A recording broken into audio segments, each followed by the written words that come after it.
The continent of Antarctica will be virtually ice-free in the next 25 years. It's going to lose half of the ice that it has now in the next 10. What you're looking at is time-lapse of a glacier and the meltwater coming from underneath it. Now, the period that you're watching here, you can kind of judge by a certain blue glacier. I'm going to try to mark it here when it starts. Right here. So this moving over here, it's basically a loop is what I'm saying. Covers about 2 hours. The glaciers in Antarctica are melting at a rate, and they're not reporting this, 10 to 100 times faster than even the worst estimates from before. The people that say that there's more ice now than there was a year or 5 years or 10 years ago are using pictures of surface ice, not accounting for the melt coming from beneath. Some of these glaciers are miles thick, which is something very, very, it's hard to wrap your mind around a piece of ice 400 miles long and 3 miles high that you could cave out enough of it that you could take off a plane inside this giant melting ice cube, fly around inside it, and land. That's how big and that's how much is being lost. Now, let me be real clear about my stance on this whole man-made climate garbage. Are we completely to blame? No.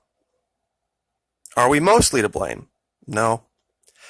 A lot of it has to do with the sun. A lot of it has to do with just natural cycles. But does that mean we should do nothing? No. I'm a big fan of all of the solar and the wind and all of the other types of energy generation for the simple fact that it gets us away from the government. Those types of things, generating power yourself, living off the grid, forget the whole political aspect of it. It gives you freedom. So it's happening, and we have to deal, we have to adapt, we have to move forward. But we don't have to get involved in a bunch of political mess just because, they want the alternative energy to take the money out of the hands of big oil. I'm not totally against that idea. I don't know anybody who would think that continuing to enrich those guys is a good idea. It's, something where it's kind of a win-win-win-win-win. We take money away from big corporations, that's a win, which means less tax money to DC, even more of a win. We go off the grid, which takes us out from under their thumb, that's a win.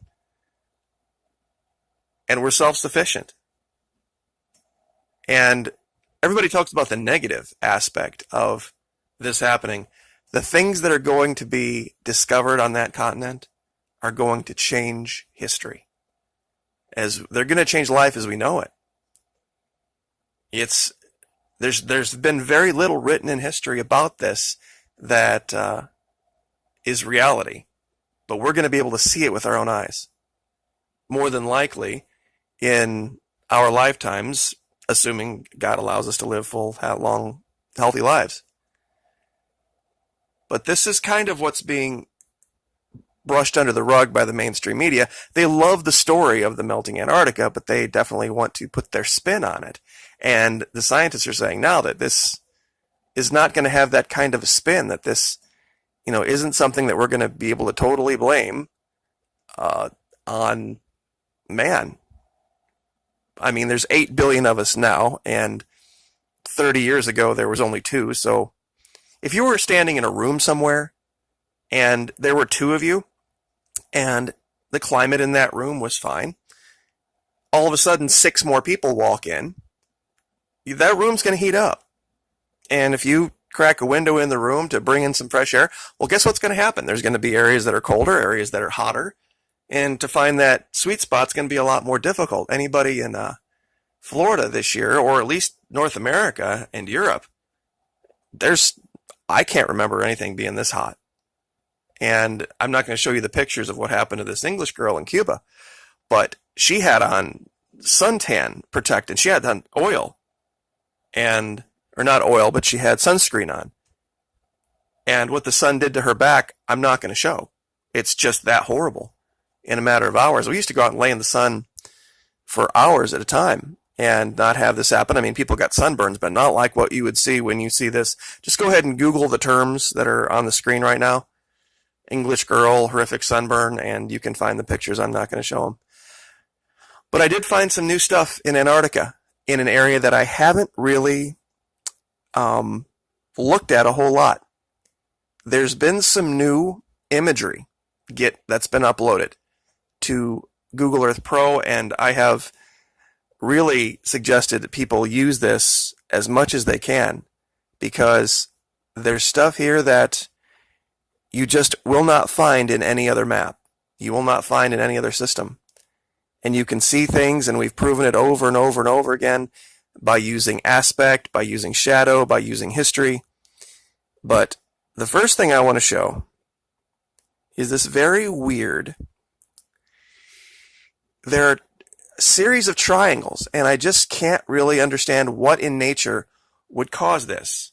Now I have two places labeled out here, and I want to zoom in and show you this triangle right here. Now, this by itself, it's a blurry image. Okay, you could probably say that's just maybe some artifact. But right over here, not far away, look at this. Another one just like it. I mean, virtually in all measurement, virtually identical. And there are more of them in this field. And I'll give you both of these coordinates, and you can look through this field for yourself to show that there are a huge number of perfect geometric shapes out here that shouldn't be. It just shouldn't be in nature. And you can see this through time. This is an image from December of 2016. We back up to 2015, a year before. Now this is 1 year, and it's still here. And this is a different image. This isn't just a repeat image. And it's a little bit more blurry in this image from the year before, but they haven't moved. If this was sea ice, there's no way. And over here, and I forgot to mention this is from December of 2015. There's one here, and now one here. Almost identical, almost completely symmetric in shape. These triangles, and we've shown these in many other Antarctica videos. There's another one up here. They're just all over the place. I've never seen so much symmetry, and this melt that I was talking about, foliage is starting to uncover in areas that shouldn't have it. If you look real close here, on the side of this mountain, you can see all of this greenery. And to just give some perspective, to zoom out, this is nothing but a giant sheet of ice and snow and rock.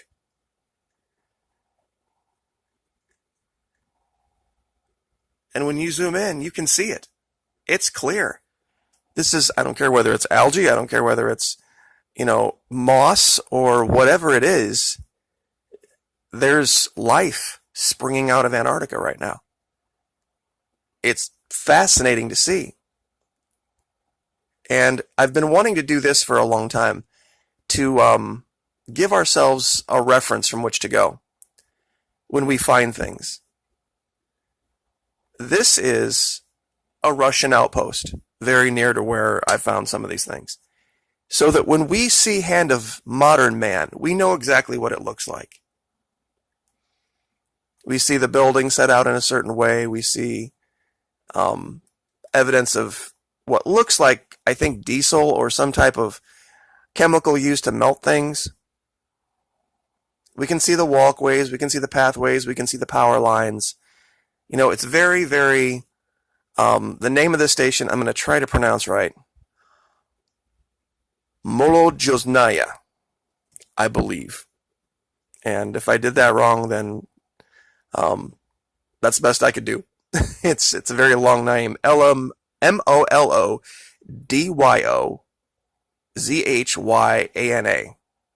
Molodjoznaya Station, I guess this is.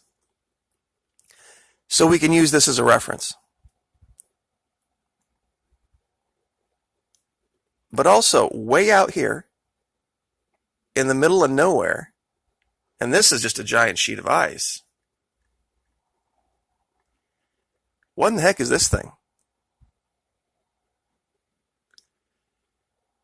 We'll get a quick measure on this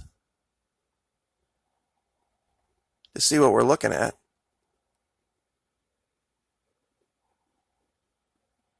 We'll just put it in regular miles.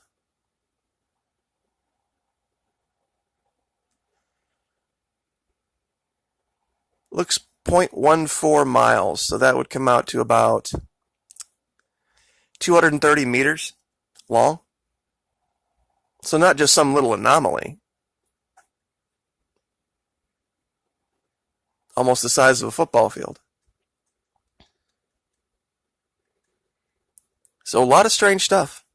And this melt, this whatever the reason is, things are so hot this year, and there's going to be some positive aspect to it too. But not everybody believes the same thing for the same reasons, I guess was kind of the idea.